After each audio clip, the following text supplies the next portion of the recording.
नमस्ते, जय जगन्नाथ। मैं हूं गौरांग पंडा। पंडा एस्ट्रोलॉजी में आप लोगों का स्वागत करता हूं। तहे दिल से आभार हूं, इतना बड़ा पूजा का आयोजन कराया गया आप लोगों के लिए। आप लोग लाइव में आए थे, 149 लोगों ने उसी में भागीदार बने, कंट्रीब्यूशन भेज के। महाशिवरात्रि के दिन अच्छा पावन दिन था। बस आप लोगों को प्रभु शिव जी का कृपा मिले, यही है मेरा कामना। आज एक नया वीडियो का शुरुआत वृषभ लग्न, राशि नहीं, इसको लग्न के हिसाब से देखे। और ये संक्रांति से अगले महीने का संक्रांति तक का वीडियो, बहुत सारे उलटफेर होने जा रहा है इसी महीने में। एग्जैक्टली मार्च महीना संक्रांति से अप्रैल महीना संक्रांति तक, शायद 150 साल बाद इस तरह का प्लानिटरी चेंजेस, प्लानिटरी पोजीशंस देखने को मिल रहा है। तो हमारा लग्न के ऊपर ये सारे प्लैनेट्स का एनर्जी किस तरह इंपैक्ट करेगा, इसके ऊपर एक छोटी सी चर्चा। ये कोई इंडिविजुअल का हॉरोस्कोप नहीं है, ये एक ग्रॉसली प्लानिटरी पोजीशंस, ये आकाश का स्थिति में जो जो ग्रह, जो जो प्लैनेट्स जिस जिस पोजीशन में है, और आत्मकारक प्लैनेट सूर्यदेव से अपना अपना एनर्जी लेके वो जो एनर्जी को रिफ्लेक्ट करते हैं, वो ये सचराचर ब्रह्मांड के ऊपर ये एनर्जी का इम्पैक्ट क्या है। और इसी में हम कीटादि कीट एकदम अणु सा अणु परमाणु है। सो इसका इम्पैक्ट जो हमारा जीवन के साथ जीवन के ऊपर पड़ेगा, एक ज्योतिषीय विश्लेषण। ये जन्मपत्री कहीं देखे आपका, ये 1 नंबर से शुरुआत होता है, 2 नंबर में आपका 1 लिखा होगा या लॉ लिखा होगा या ASC लिखा होगा, तब ये वीडियो आपके लिए अप्रोप्रिएट है। चंद्रमा कहां है ये अलग सा बात, लेकिन आपका लग्न यहां होना चाहिए वृषभ राशि में, तभी आप वृषभ लग्न कहलाओगे। लग्न लड़ शुक्र, लग्न लड़ शुक्र, कई सारे टेक्निकल चीजें हम इसमें डिस्कस करेंगे, थोड़ा वीडियो लंबा हो सकता, लेकिन बहुत गहराई तक इम्पैक्ट पड़ने जा रहा है हमारा जीवन के ऊपर, हमारा डेली लाइफ के ऊपर, हमारा परिवार की, सामाजिक, आर्थिक, हर क्षेत्र में क्या इम्पैक्ट पड़ने जा रहा है। एग्जैक्टली ये शुक्र आपका लग्नाधिपति है। यहीं से 7th हाउस जो मंगल है, ये हाउस आपके लिए मारक है। 7th हाउस का ओनर मंगल, और बृहस्पति अष्टम स्थान का ओनर, ये आपके लिए मारक है। 7, 8 और 12वां घर का ओनर मंगल, फिर से ये दोबारा मारक बन जाता है आपका जन्मपत्री में वृषभ लग्न के ऊपर। तो मंगल के ऊपर उतना ट्रस्ट हम नहीं कर सकते। कहीं अगर मंगल, ये जो तारा चक्र का कैलकुलेशन हुआ है ना, कहीं अगर मंगल आपका जन्मपत्री में ये विपत्त तारा जोन में आता है, इसको ध्यान से देखिए, कहीं प्रत्यरी तारा जोन में आता है, कहीं बद्ध तारा जोन में आते हैं, तो वैसे तो ये मारक मार्केस है, और ये तारा चक्र का जोन में अगर ये जोन में आ गया, ये जोन में विपत्त तारा में मंगल का खुद का नक्षत्र चित्रा, धनिष्ठा, मृगशिरा, ये तीनों नक्षत्र में कहीं मंगल है, यानी शुरुआत कहां से होता है आपका ये लास्ट फेज तृतीय पाद से, उसके बाद मृगशिरा, आर्द्रा, यहां तक आ जाता है। मतलब ये 2 घर को जब ट्रांजिट करेगा, मंगल का खुद का नक्षत्र हो जाता है। नेक्स्ट प्रत्यरी यानी शत्रुता, एनिमिटी, ये जो टाइम ड्यूरिंग का है 14 मार्च से 14 अप्रैल तक का, प्रत्यरी तारा जोन में बृहस्पति का 3 नक्षत्र में कहीं अगर मंगल है आपका जन्म पत्री में, इसको निकालिए, आप कोई गुणा गणित नहीं है। आपका जिस नक्षत्र से जन्म हुआ है उसको जन्म तारा या जन्म नक्षत्र से शुरू करें, जन्म संपद विपद क्षेम, इसी हिसाब से 27 नक्षत्र आपका डिवाइडेड बाय 9, 9 में भाग हो जाएगा। हर एक भाग में आपको 3 नक्षत्र मिल जाएगा, एक प्लैनेट का जो 3 नक्षत्र होता है। नेक्स्ट, बद्ध तारा जोन में बुध का ज्येष्ठा रेवती अश्लेषा, कहीं ये 3 नक्षत्र में अगर आपका मंगल बैठा है आपका जन्म पत्री में, तो ये बद्ध तारा जोन में आता है। सप्तम भाव का अधिपति आपके लिए मारक मार्केस है, द्वादश भाव का अधिपति अल्सो आपके लिए मारक मार्केस है। ये जो कंडीशनल नक्षत्र कहीं इसमें बैठा तो मंगल ये टाइम ड्यूरिंग में आपके लिए बिल्कुल सुइटेबिलिटी प्रिफरेबल कुछ भी नहीं है मान के चले। और आपका लग्न से सेकंड हाउस बेसिक, ये जो मारक का घर है, इसी घर में मंगल अभी बैठा है। इसी घर में मंगल अभी बैठा है। और अभी मंगल बृहस्पति के नक्षत्र में ट्रांजिट कर रहा है। बृहस्पति शुक्र का जोन का नहीं है, अपोजिशन जोन का है। तो यहां पर मंगल के ऊपर उतना भरोसा ट्रस्ट नहीं किया जा सकता। जन्म पत्री में कहीं आपका मंगल का महादशा अंतरदशा चल रहा है। सेकंड हाउस का मंगल अगर जन्म पत्री में है, 8 हाउस का मंगल है, 12वां घर का मंगल है, 7वां घर का मंगल है, या तो जन्म पत्री में मंगलिक दोष है, तो उसका जो नेगेटिव इन्फ्लुएंस एनर्जी तो भुगतना पड़ेगा ही पड़ेगा। इसको दो राय नहीं है। ज्योतिष, मेरा तो भरोसा कम हो गया लेकिन विश्वास बढ़ गया। भरोसा क्यों कम हो गया कि इतना कैलकुलेशन तक हम जा नहीं पाते ताकि एक इवेंट को निकाल सकते। 5-10 हजार वर्षों पहले जो मुनि ऋषियों ने निकाल लिया, उतना जो तपस्या करके हम रेत कुछ नहीं है, उसके आगे कुछ नहीं है, कुछ मैं कुछ नहीं हूं। तो कभी कभार एक मन में फ्रस्ट्रेशन आ जाता है, भरोसा नहीं है इन सेंस शायद मैं अनकापेबल हूं चीजें को एक्सप्लेन एंड प्रेडिक्शन करने में, इतना सारे कैलकुलेशन करने के बावजूद भी।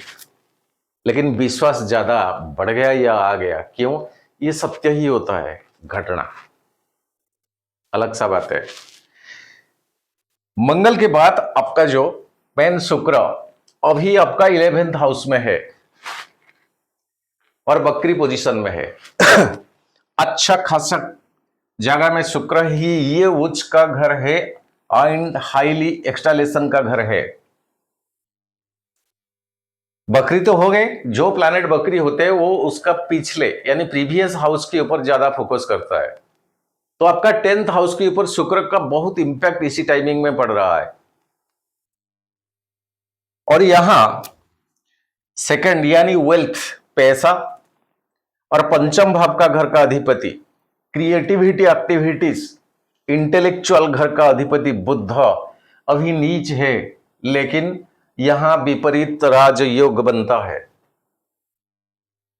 तो लग्न लॉर्ड एक्टिव है, फैमिली लाइफ, पैसा, balance, savings, social circle, achievement, शुरुआती स्टार्ट करना चीजें।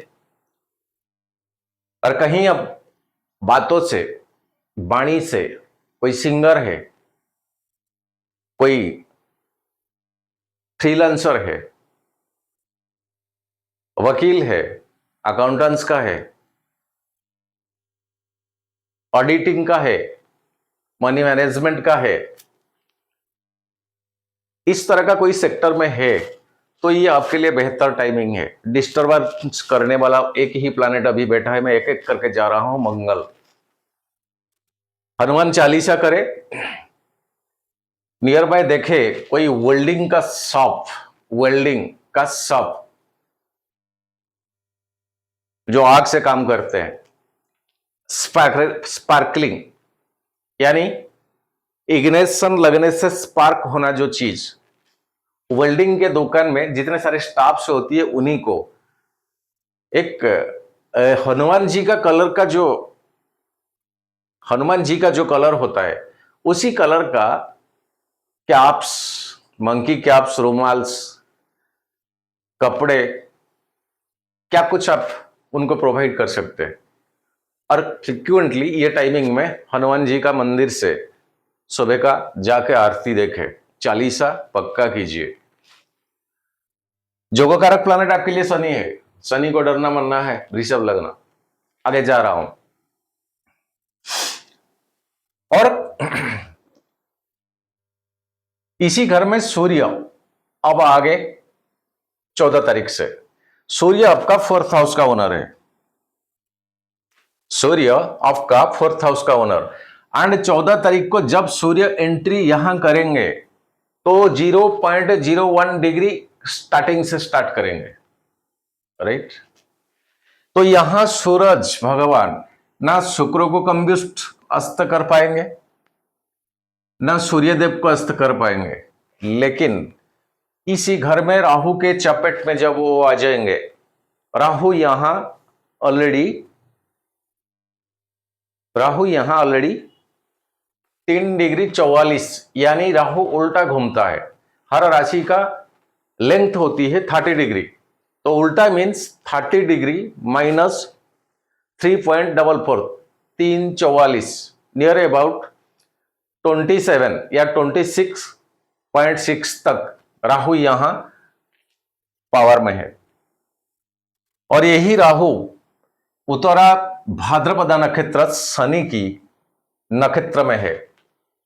राहु कहीं आपका संपत्ति तारा में, साधक तारा में, मित्र तारा में, अति मित्र तारा जोन में अगर आता है तो यहां राहु डबल बेनिफिट करने वाला या देने वाला, बिकॉज आपका जोगकारक प्लैनेट शनि का नक्षत्र में भी राहु बैठा है और इसी घर से राहु का 5वां दृष्टि 1 2 3 4 5 आपका 3rd हाउस कम्युनिकेशन, भाई बहन का, लीगल डिस्प्यूट्स, सामाजिक स्थिति में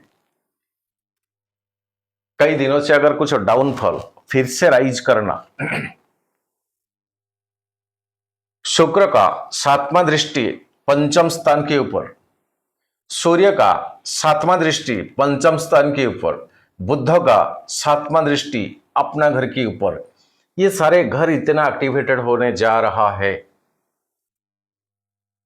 शनिदेव आपकी भाग्य भाव और कर्म भाव 2 भावों का मालिक है।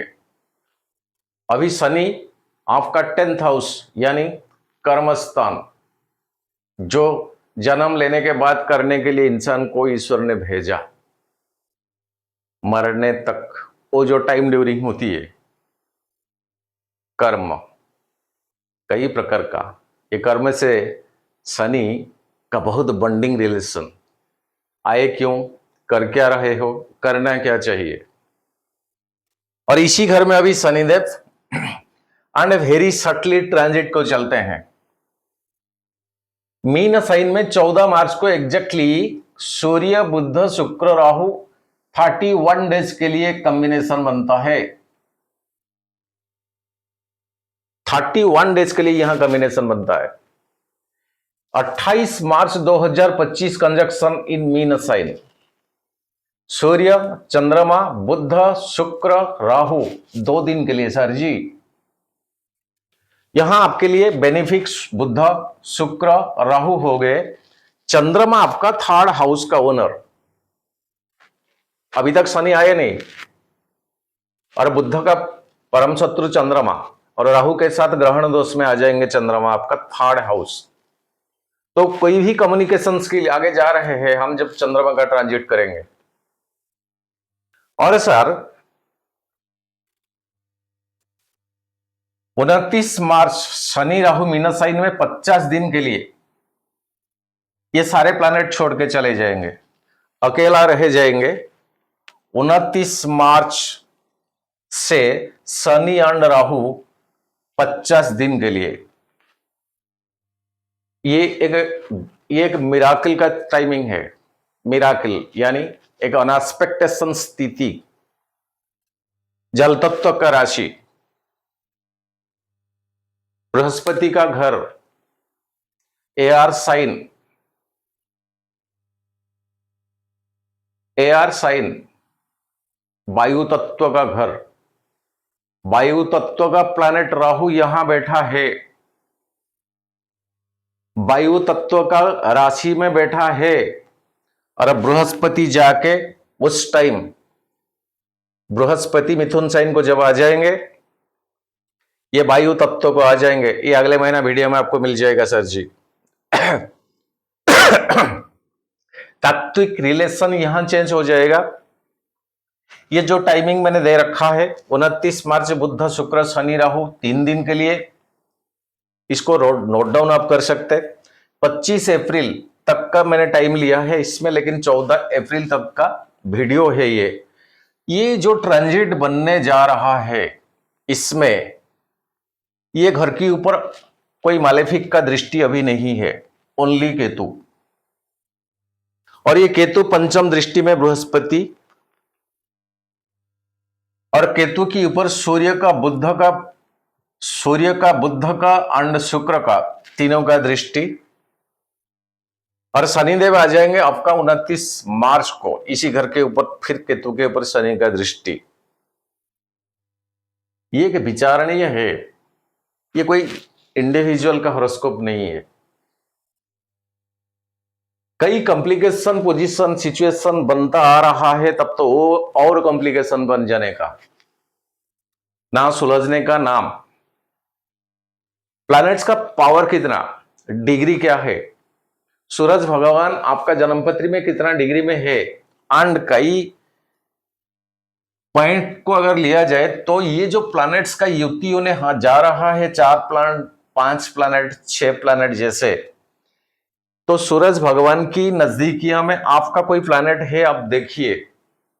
अगर 1 से 10 डिग्री की अंतराल में कोई प्लैनेट, जैसे मान के चले सूरज भगवान 1 डिग्री में, शुक्र आपका लग्न लड़ 10 डिग्री में, और इसको कंब्यूस्ट कहा जाता है, यानी अस्त। कई अथर्स बताते हैं मरकुरी कभी अस्त नहीं होता है, लेकिन सूरज के चपेट में बृहस्पति हो जाता है, मंगल हो जाता है, मंगल का पावर डबल हो जाती है, लेकिन अस्त होते हुए उसका माध्यम कुछ अलग सा हो जाता है। और सेकंड हाउस बोली वाणी, सामाजिक, परिवार, पैसा, ये सब सब्जेक्ट में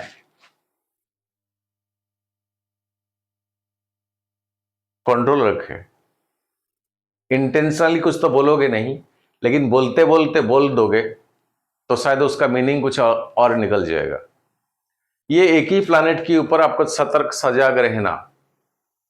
राहु कहीं खराब है आपका, ये जो सिचुएशन बनता है, तो यहां राहु सूरज भगवान को ग्रहण दोष लगा लेते हैं।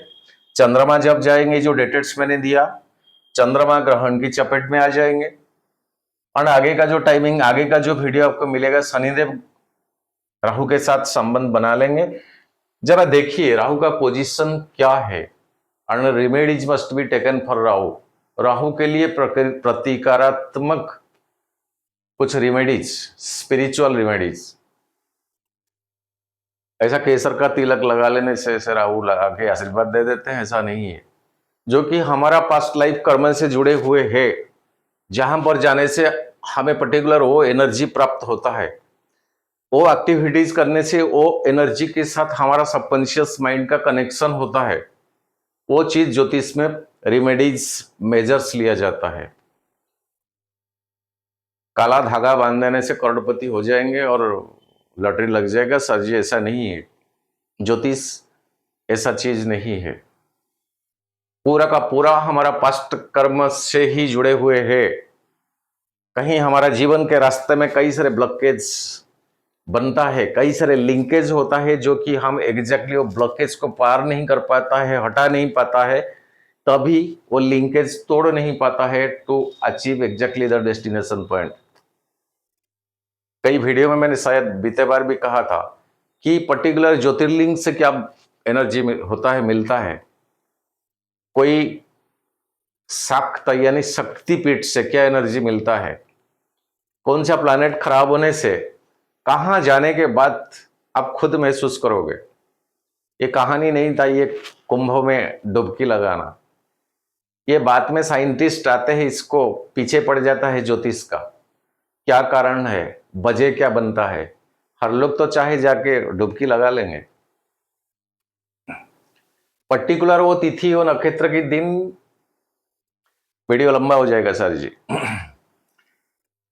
सो ये एक सिचुएशन बनता है, जन्मपत्री को व्याख्यान करेंगे तो बहुत कुछ मिलेगा, लेकिन ग्रहस्थली प्लैनेटरी पोजीशंस, मंगल से सावधान रहे और इसको राइट डाउन करें। नक्षत्र रिलेशन से ऐसा बनता है, बुध अच्छा नक्षत्र शनि में है, राहु अच्छा नक्षत्र शनि में है, शनि अच्छा नक्षत्र बृहस्पति में है, शुक्र उत्तर भाद्रपदा नक्षत्र शनि की है, लेकिन अपोजिशन प्लैनेट आपका जो अपोजिशन मंगल और बृहस्पति, मंगल अभी बृहस्पति के नक्षत्र में है और यहां चंद्रमा 2.5 दिन के लिए तो ट्रांजिट करते हैं वो सूर्य के नक्षत्र में दृष्टि, लेकिन यहां पर नेगेटिव दृष्टि पड़ेगा बिकॉज यहां पर राहु है। तो ये कारण, छोटा सा वीडियो, इसको क्या व्याख्यान करें इसे 15-20 मिनट के अंतराल में। इतना बड़ा आकाशीय स्थिति में चेंजेस होने जा रहा है, तो 150 करोड़ का लोग है, 150 करोड़ का हॉरोस्कोप मिलेगा। इसके लिए क्या अप्रोप्रिएट ये कहा नहीं जा सकता, किया नहीं जा सकता। तो ये इंडिविजुअल हॉरोस्कोप का एनालिसिस करने से बहुत कुछ मिलता है और ज्यादातर फोकस करें आपका जॉब एंड प्रोफेशन।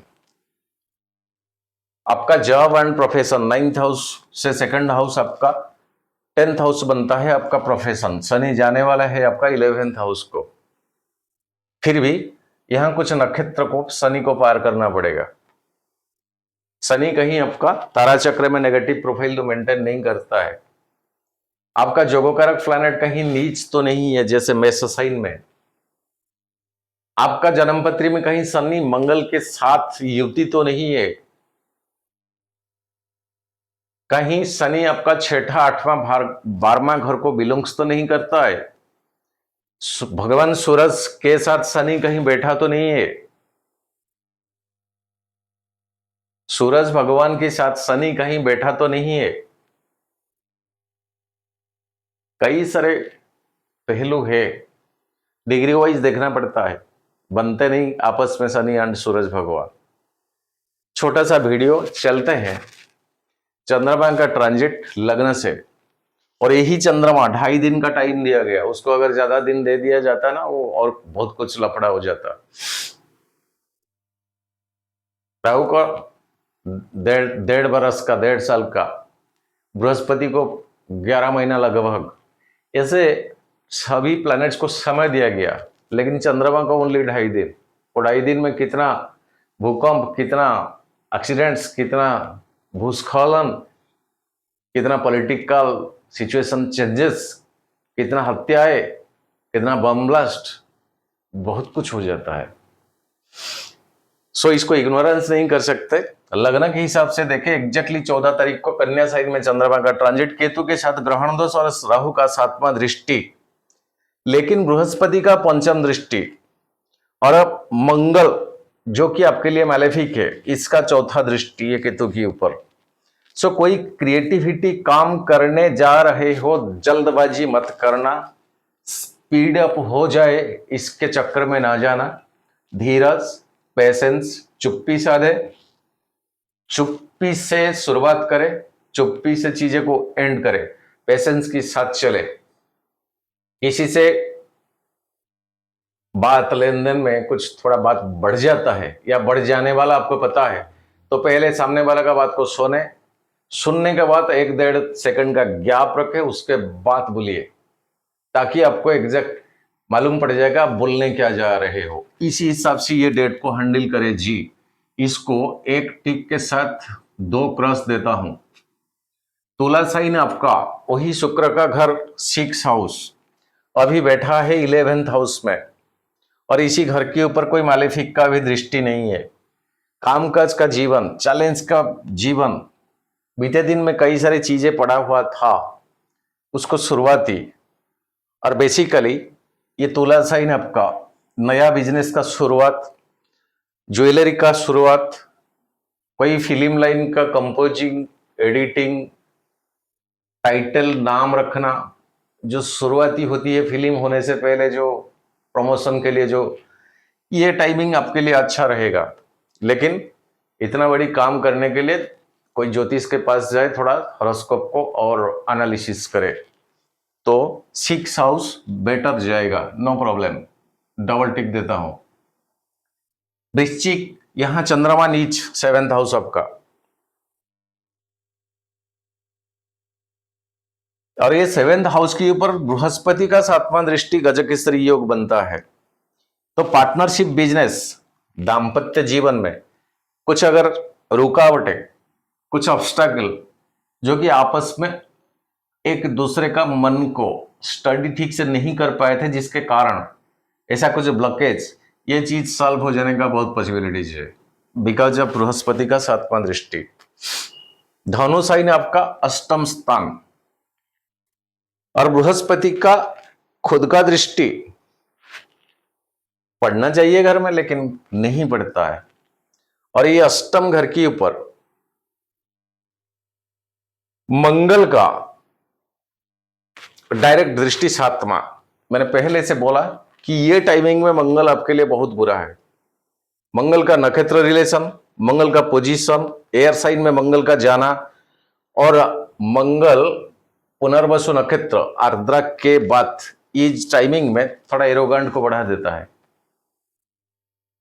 मैं जो कहूंगा, मेरा जो बात, मेरा जो डिसीजन, मैं सही हूं, मैं, मेरा, माफ कीजिएगा, शायद ये मैं, मेरा, मेरे लिए को लेके बातों में, एक्टिविटीज में, एटीट्यूड में कुछ प्रमोट होना, जिसके कारण प्रॉब्लम।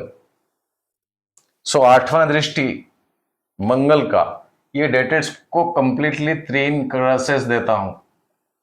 मकर साइन 24 मार्च, ये भाग्य भाव है आपका, शनि का घर है, और बृहस्पति का दृष्टि चंद्रमा के ऊपर गजकेसरी योग, और कोई मालेफिक का दृष्टि नहीं है, ओनली केतु का पड़ता है। केतु आपका जोन में क्या है तारा चक्र में, जरा देख लीजिएगा, तो टाइम ठीक जाएगा, उसको डबल टिक देने को मन करता है। कुंभ साइन में शनि है 26 मार्च, थोड़ा 3-4 दिन के बाद शनि जाएंगे, लेकिन 26 मार्च शनि के साथ चंद्रमा, यहां 20 दोष बनेगा। कोई मालेफिक का दृष्टि नहीं है, फिर भी शनि के चपेट में चंद्रमा का आना, आपका कम्युनिकेशन स्किल, बात करने का जो कला, ये कहीं निचोड़ जाएगा शनि की पावर में। हाईली डिग्री में अभी शनि है ये घर में, शनि अभी 28 डिग्री में है, चंद्रमा नियर अबाउट पार करेंगे 1 से शुरू करके 28 या 29 या 30 डिग्री तक। सो ये जो टाइमिंग है, मन में खुशी तो नहीं रहेगा, प्रेशर में रहोगे, उसी हिसाब से हैंडल करे चीजें। ट्रिपल क्रॉस देता हूं, नहीं 4 क्रॉस देता हूं। मीन साइन में चंद्रमा आ जाएंगे, बृहस्पति का घर, यहां 3 नक्षत्र का ट्रांजिट होता है, चंद्रमा ये 3 नक्षत्र को ट्रांजिट करेंगे, शुक्र के साथ, सूर्य के साथ, बुध के साथ, राहु के साथ ग्रहण, एक अमावस्या का स्थिति के टाइमिंग 11th हाउस का, 10th से 2nd हाउस करोगे, मारक के हिसाब से मिलेगा, मारक यानी 10th से 2nd, द्वितीय नाम जब आ जाती है वो मार्केस बन जाता है, मारक बन जाता है इजीली ना। हम क्या कुछ करते हैं उसी हिसाब से हमें रिजल्ट मिलेगा, नहीं सर जी। इसलिए तो ज्योतिष में 10th से 2nd यानी द्वितीय, 2, ये शब्द जहां पर लगता है वो मारक आ जाता है। जितना एफर्ट लगाते हैं उसी हिसाब से हमें रिजल्ट नहीं आता है, नहीं आएगा जी, इसीलिए मारक हो जाता है।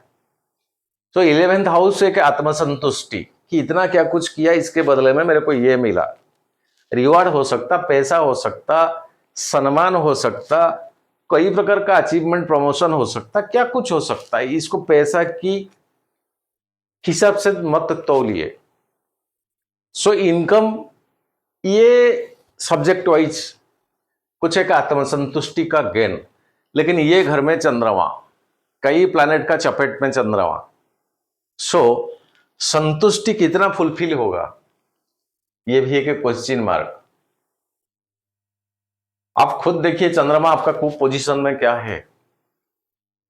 संपत, साधक, मित्र, अतिमित्र जोन में अगर है तो उतना भारी नहीं पड़ेगा, लेकिन विपद तारा में, बद्ध तारा में अगर चंद्रमा आपका है तो ये डेटेट्स ठीक नहीं जाएगा। इसको 50-50 करके देता हूं, डबल टिक डबल क्रस। मेष साइन 12वां घर आपका एक्सपेंडिचर का, मंगल का घर, ये चिड़चिड़ापन स्वभाव को बढ़ा देगा फिर से। सही से काम ना होने के बाद जो फीलिंग्स होता है ना,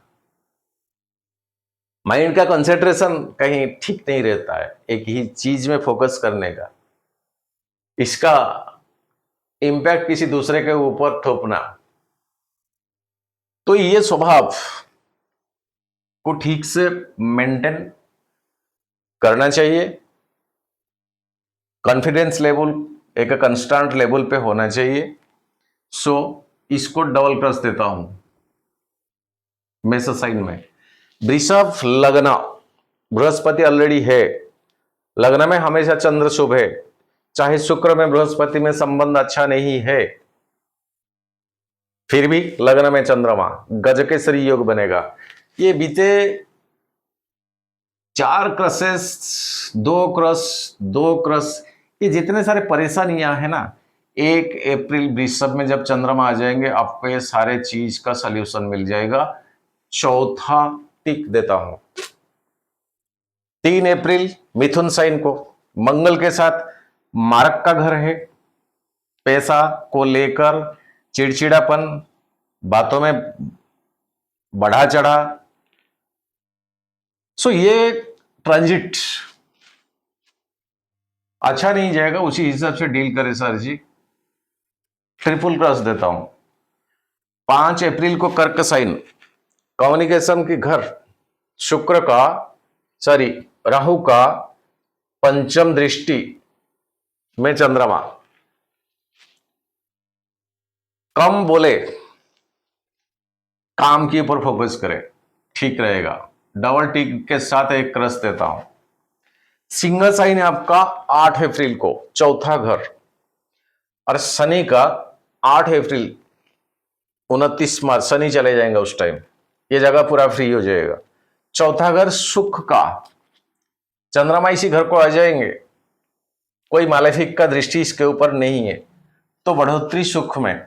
और ज्यादातर ये सिंह साइन तो बुजुर्गों से, पापा मम्मी की साइड से आपके लिए एक आत्मसंतुष्टि, सेल्फ सेटिस्फेक्शन का न्यूज या कुछ एक्टिविटीज।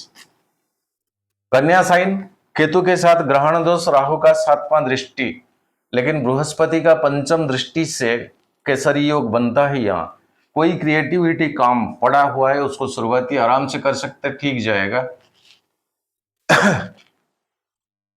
नेक्स्ट तुला साइन, छठा घर, शुक्र का, किसी मालेफिक का दृष्टि नहीं है, राइट जाएगा। वृश्चिक में चंद्रमा नीच हो जाएंगे, फिर भी बृहस्पति का 7वां दृष्टि। दाम्पत्य जीवन में कुछ मिस इंप्रेशन, आपस में कुछ मनमुटाव, ये सारे चीजें, या तो बिजनेस में स्टाफ्स के साथ क्या कुछ हुआ था वो सुलझ जाने का बहुत पॉसिबिलिटीज है सर। छोटा सा वीडियो, कोई इंडिविजुअल का नहीं है, इतने सारे टेक्निकल चीज लिमिटेड टाइमिंग में डिस्कस भी करना ठीक नहीं। और ये जो युति होने जा रहा है, ये युति को 1, 2, 3, 4, 5 वीडियो शायद थोड़ा बहुत इसमें हम डिस्कस कर सकते हैं। एक एक प्लैनेट को अगर गहराई से हम डिस्कस करेंगे, उतना समय भी नहीं है। आज के लिए इतना, विदा दीजिए पंडा जी को। नमस्ते, जय जगन्नाथ।